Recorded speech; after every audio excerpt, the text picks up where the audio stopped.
Bonjour chers élèves, content de vous retrouver encore une fois. Comme vous voyez aujourd'hui, on est arrivé à la dernière étape de l'évaluation diagnostique. On a déjà réalisé la première étape qui était la compréhension et on l'a corrigée ensemble. La langue également et on l'a corrigée ensemble. Je vous rappelle quand même quelques outils de langue qu'on a déjà vus.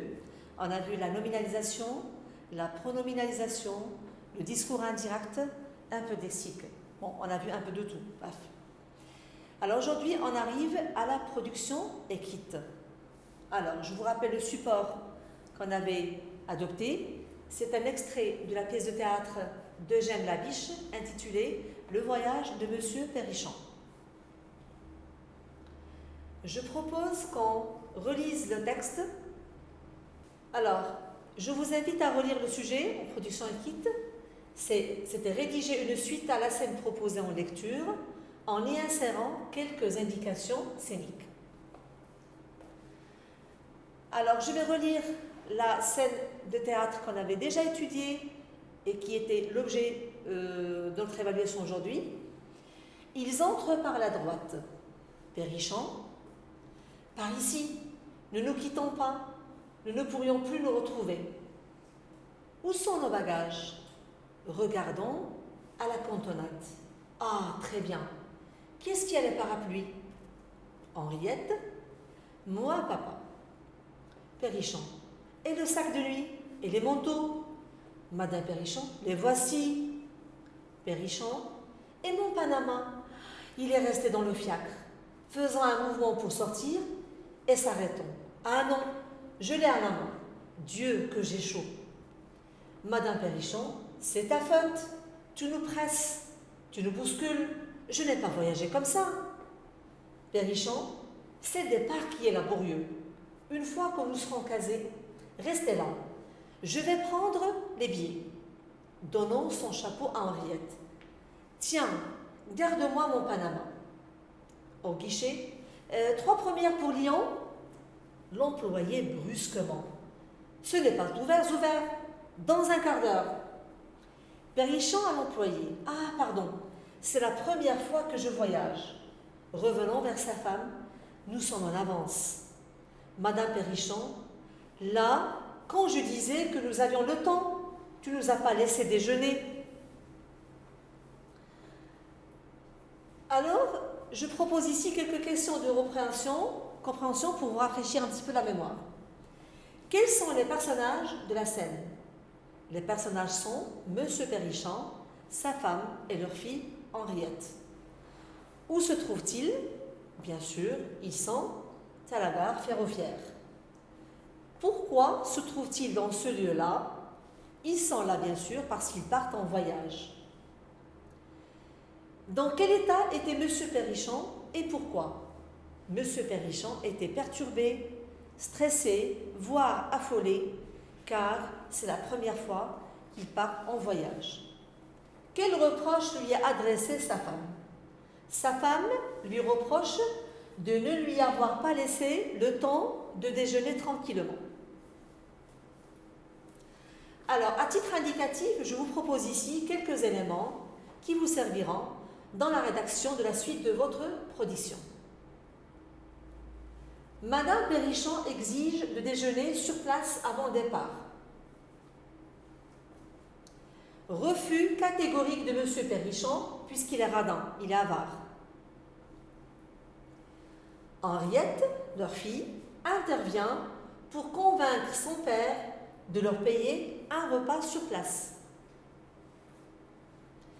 Perrichon hésite, puisque selon lui, les prix sont chers à la gare.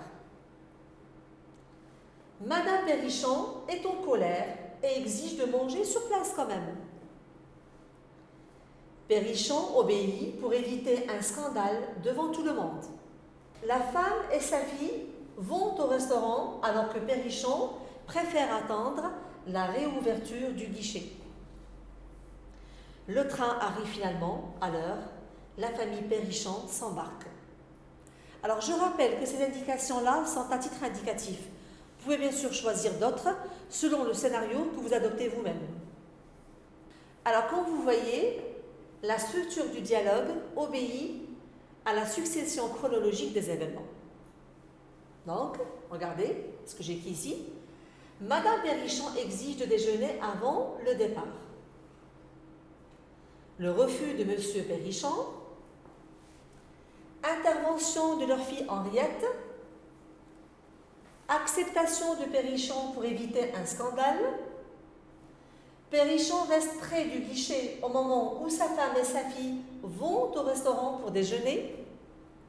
Et finalement, l'arrivée du train. Alors, vous avez les idées. Maintenant, je mets à votre disposition une boîte à outils qui vous permet de produire un texte cohérent et correct. Alors, vous aurez besoin du champ lexical de la colère, parce qu'on va rester dans la même logique du texte, sachant que M. Perrichon est un homme énervé, emporté, voire affolé parce qu'il voyage pour la première fois. Alors, vous avez ici un lexique de la colère, c'est, on peut utiliser la rage, le verbe crier, le verbe s'emporter ou fulminer, ou autre bien sûr. Quelques liens logiques qui assurent l'enchaînement de vos idées. D'abord, ensuite, puis, enfin. Vous devez adopter les tons verbaux suivants, le présent, le futur proche, le futur simple et le passé composé. Quelques indications scéniques pour décrire les mouvements et les déplacements et les voix des personnages, bien sûr, seraient souhaitables, et la ponctuation appropriée. N'oublions pas les pronoms personnels. Quelques subordonnés comme la cause, la conséquence ou pourquoi pas d'autres. Alors maintenant que j'ai mis à votre disposition tous les ingrédients qui puissent alimenter votre rédaction, à savoir quelques idées, leur structure et une boîte à outils variée qui contient, entre autres, le champ lexical de la colère en rapport avec la femme, de l'avarice en rapport avec le personnage de M. Perrichon, quelques liens logiques pour assurer l'enchaînement des idées, quelques indications scéniques pour montrer le jeu des personnages, des tons verbaux appropriés, sans oublier la ponctuation pour marquer les pauses, le ton et l'expressivité. Bien sûr, cela reste à titre indicatif. Vous pouvez choisir d'autres idées, un autre lexique, d'autres moyens, selon le scénario que vous avez choisi vous-même. Maintenant, il ne vous reste qu'à prendre vos plumes et de rédiger votre production. Je vous accorde 1 heure pour la rédiger, pour la faire, et on se retrouve juste après. Je vous souhaite bon courage. Alors voilà, je vous propose ici une production à titre d'exemple. Vous pouvez bien sûr produire d'autres, à condition de rester dans la logique du texte initial. Alors je vais lire le texte. Madame Perrichon s'adressant à son mari. Puisque nous sommes en avance, je te propose qu'on aille manger au restaurant de la gare. Perrichon, indigné. Mais tu es folle? Les prix sont hors de portée ici. Madame Perrichon, arrête, c'est ta faute, assume-la, en pointant son mari du doigt. Je ne peux pas résister à la faim. Le trajet est quand même long. Henriette, habituée à ces scènes de ménage, observe ses parents, puis intervient. Henriette, calmez-vous s'il vous plaît, vous n'êtes pas à la maison, s'adressant à son père. Mais papa, tu ne vas pas nous faire un drame pour un sandwich? En aparté, elle dit, et dire qu'il y a du plaisir à voyager en famille. Oh là là. Perrichon se soumet finalement par crainte d'un scandale en public. Bon allez, ne comptez pas sur moi pour vous accompagner au restaurant. Il sort un billet de 20 € qu'il remet à sa femme en disant « Bon appétit, régalez-vous ». Madame Perrichon, on commandera du caviar et un dessert puisque tu nous as vraiment gâtés avec ta légendaire générosité. Perrichon, allez, sans histoire, faites vite, le train entre en gare dans quelques minutes. Alors je vais relire tout en commentant la production que je vous ai proposée ici.